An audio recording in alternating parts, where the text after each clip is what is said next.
এটা গাবতলী মেইন যে গেট, এইখান থেকে মানুষ মূলত ঢোকে। এই যে সন্ধ্যা অলরেডি শুরু হয়েছে, এখন মোটামুটি মনে করেন যে প্রচুর লোকজন আসতেছে পশু ক্রয় করার জন্য, ঠিক আছে।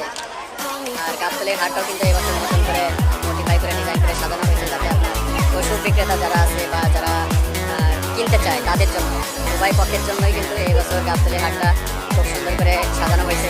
এখন আমরা যখন 3টা-4টা থেকে এখানে আসি, তখন কিন্তু তেমন একটা লোক ছিল না। ইতিপূর্বে কিন্তু লোকে সব জায়গায় কানায় কানায় ভর্তি শুরু করে দিছে। আর রাত যত হবে তত লোক বাড়বে, সারা রাত লোক থাকবে, এটা নিয়ম। এটা হচ্ছে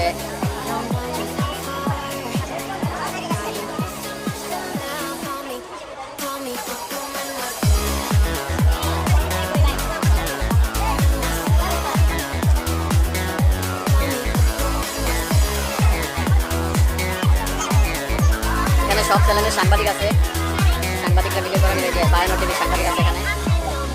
এই গরু কেনার পরে মাল আপনারা এখান থেকে নিয়ে যাবেন।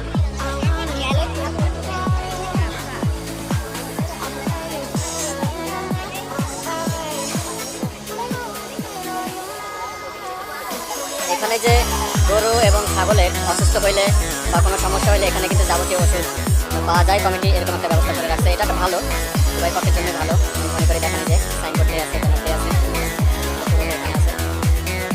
এটা দরকার, আমাদের মানুষের যেমন অসুস্থ হয় তেমনি কিন্তু পশু পাখি তো মনে করেন যে গাড়িটা আসবে, গরম বৃষ্টি, এটার কারণে অসুস্থ হবে, এটাই স্বাভাবিক। সেক্ষেত্রে কিন্তু ওদের জন্য এই চিকিৎসাটার একটা ব্যবস্থা রাখছে।